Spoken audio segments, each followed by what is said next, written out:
మహాదేవుడును మన రక్షకుడు అయిన యేసుక్రీస్తు ప్రభుల వారి శ్రేష్టమైన అతి పరిశుద్ధ నామంలో ఉదయకాలం అన్న అనే చక్కని కార్యక్రమాన్ని చూస్తున్న మీ అందరికీ నిండు హృదయంతో వందనాలండి. దేవుని యొక్క మహాకృప మీ అందరికీ తోడై ఉండునుగాక. సంతోషంగా ఉండండి. నమ్మదగిన దేవుడు మీకు తోడుగా ఉన్నాడు. ప్రియులారా, పరిశుద్ధ గ్రంథంలో నుంచి ఒక చక్కని వాక్యం మనం చదువుకొని ధ్యానం చేద్దాం. దేవుని మాటలు దైవజనుడైన పేతురు గారు రాసినటువంటి 2వ పత్రిక 2వ అధ్యాయం 8వ వచనం. ఆ నీతిమంతుడు వారి మధ్యను కాపురముండి తాను చూచిన వాటిని బట్టి విన్న వాటిని బట్టి వారి అక్రమమైన క్రియల విషయములో దినదినము నీతిగల తన మనస్సును నొప్పించుకొనుచు వచ్చెను. ప్రియులారా, ఇది ఎవరి గురించి రాయబడిన మాట అంటే లోతు గురించి రాయబడినటువంటి మాట. లోతు అబ్రహాం గారిని విడిచిపెట్టాడు. సొదొమ గొమొర్రా అనబడినటువంటి ప్రదేశానికి వెళ్ళాడు. అది లోతు కంటికి చాలా పచ్చగా, సస్యశ్యామలంగా, చాలా అందంగా, ఆహ్లాదంగా కనిపించింది. అక్కడ సమృద్ధి ఉంది అన్నట్టుగా ఆ ప్రాంతాన్ని గమనించి అక్కడికి వెళ్ళి ఆ సొదొమ గొమొర్రా ప్రజల మధ్య కాపురం ఉన్నాడు. అయితే ఆ ప్రజలు ఎలాంటి వారు? సొదొమ గొమొర్రా ప్రజలు ఎలాంటి వారయ్యా అంటే వారు బహు భయంకరమైనటువంటి పాపులుగా ఉన్నారు. అక్రమమైనటువంటి క్రియలు చేసేటటువంటి వారుగా ఉన్నారు. ప్రియులారా, వారు వ్యభిచారులుగా ఉన్నారు.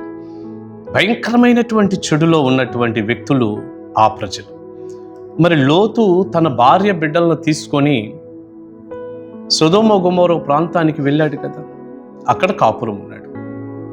అయితే అక్కడ ప్రజలందరూ ఇంత చెడులో ఉండటాన్ని గమనించాడు.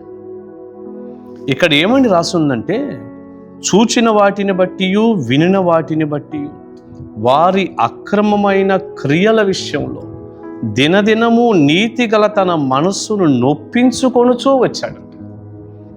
అక్రమమైన క్రియలు చేస్తున్నారు. కంటికి కనపడుతుంది వారు అక్రమమైన క్రియలు చేస్తున్నారు అని, చెవికి వినపడుతుంది. చూచిన వాటిని బట్టి వినిన వాటిని బట్టి అన్నాడు. అవన్నీ కనపడుతున్నాయి.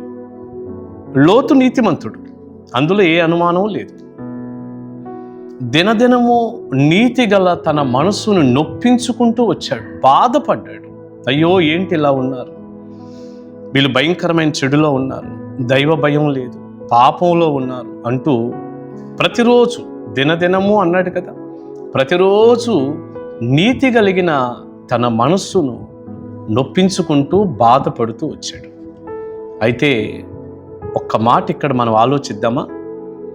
వారు అంత చెడ్డవారుగా ఉండి, అంత భయంకరమైన పాపులుగా ఉండి, ఆ చెడులో పాపంలో కొనసాగుతూ ఉంటే నీతి కలిగినటువంటి నీతి కలిగినటువంటి లోతు నీతిగల మనసును నొప్పించుకుంటూ వచ్చాడు. కానీ వారి మధ్య నుండి బయటకు మాత్రం రాలేదు. ఈ ఒక్క మాటే దైవజనుడిగా ఈరోజు నేను మీకు చెప్పాలి అనుకున్నాను. బయటికి రావటం లేదు. ఆ ప్రజల మధ్య నుండి వెడలిపోయి బయటకు వచ్చి ఇంకెక్కడైనా చక్కని స్థలంలో ఉందాము అన్న ఆలోచన లోతు గారికి లేదు. అక్కడే ఉన్నాడు. బాధ కలుగుతుంది, అక్కడే ఉన్నాడు. ఇది చెడ్డ ప్రదేశం, అక్కడే ఉన్నాడు. ఇది భయంకరమైనటువంటి ప్రజలు పాపంలో ఉన్నటువంటి స్థలం, అక్కడే ఉన్నాడు. బయటకు వచ్చేద్దాం, ఇంకెక్కడైనా నా కుటుంబాన్ని తీసుకొని ఉందాం, అయ్యో నా పిల్లలు ఇక్కడుంటే చాలా ప్రమాదం కదా, ఇలాంటి వ్యక్తుల మధ్య నా కుటుంబం ఉంటే ఎంత ప్రమాదం, బయటికి వెళ్ళిపోదాం అన్నటువంటి ఆలోచన లోతు చేయలేదు. అక్కడే ఉన్నాడు. ఎందుకని అక్కడ ఉన్నాడు? అంత బాధ కలుగుతున్నా అక్కడే ఎందుకున్నాడంటే, కుటుంబం ఏమైపోతే ఏమి, ఆ చెడు ప్రభావం కుటుంబం మీద ఎంత పడితే ఏమి, అక్కడ బాగుంది, పచ్చగా ఉంది, డబ్బు సమృద్ధిగా దొరుకుతుంది, బంగారం సమృద్ధిగా దొరుకుతుంది, కావలసినటువంటి సమృద్ధి అక్కడ ఉంది. దాని మీద దృష్టి పెట్టాడు తప్ప కుటుంబ క్షేమం మీద దృష్టి పెట్టలేకపోయాడు. ఆ తర్వాత కాలంలో కుటుంబం అంతా ఎలా మారిపోయిందో ఏమైందో మనందరికీ తెలుసుగా. అంత బాధ కలుగుతున్నప్పుడు, అంత నొచ్చుకుంటున్నప్పుడు హృదయం బయటకు వచ్చేయచ్చుగా. ప్రియబిడ్డ, చాలా మంది ఈ రోజున ఇలాగే ఉన్నారు.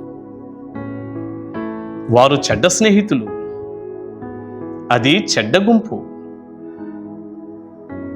వారి మధ్యలో ఉంటే ఖచ్చితంగా నీ ఆధ్యాత్మిక జీవితం దెబ్బతింటుంది. నీ పిల్లలు ఎవరితో సహవాసం చేస్తున్నారో వారు చెడులో ఉన్నవారు, మంచివారు కాదు, అది నీకు తెలుస్తుంది. అయినా ఆ బిడ్డలు అక్కడి నుంచి బయటకు రావటానికి నీ వంతు ప్రయత్నం నువ్వేమీ చేయవు. నీ సహవాసం చెడ్డ సహవాసం. అరే ఏంది ఇలా ఉన్నారు అని బాధపడినా అక్కడి నుంచి నువ్వు బయటికి రావు. ఏ స్థలమో అది ఉద్యోగమా, వ్యాపారమా, మరొకట. ఏమండి, కొన్ని ప్రార్థన మందిర వాతావరణాల్లో కూడా పరిశుద్ధత ఉండదు. అంతా లోకానుసారమైన వాతావరణం ఉంటుంది, చెడు ఉంటుంది అక్కడ. కానీ నువ్వు బయటికి రావు, అక్కడే ఉంటావు.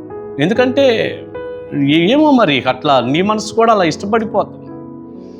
తద్వారా నీ కుటుంబానికి, నీ ఆధ్యాత్మిక జీవితానికి ఎంత లాస్ అది.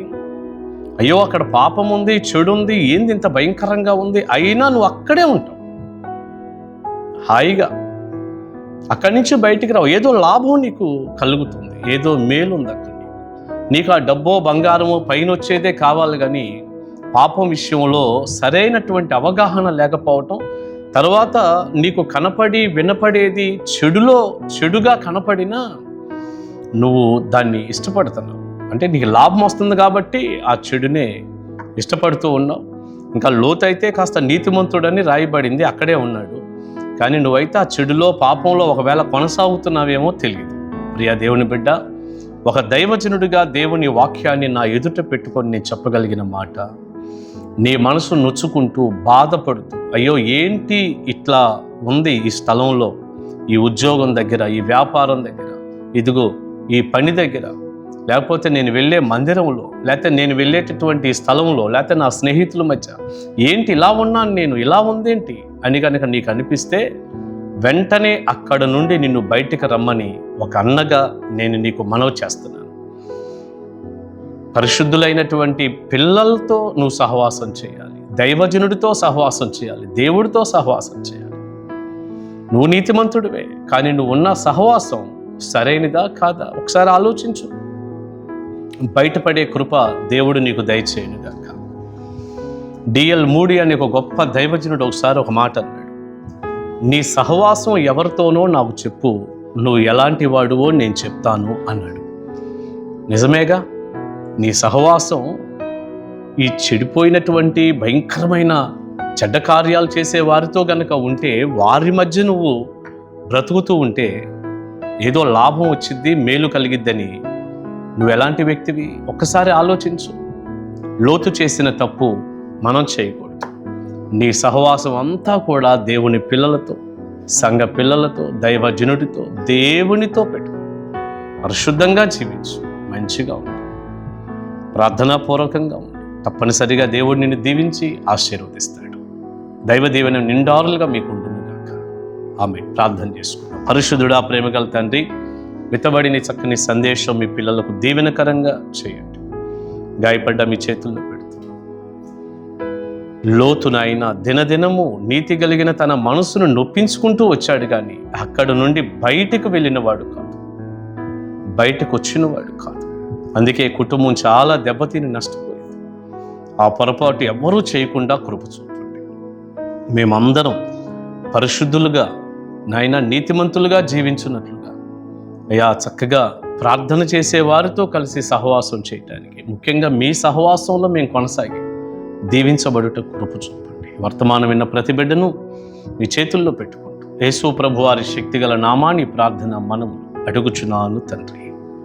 ఆమేన్, ఆమేన్. God bless you. దేవుని కృప మీకు తోడై ఉండును గాక. కలుసుకుందాం ఉదయకాల మన్నాలో.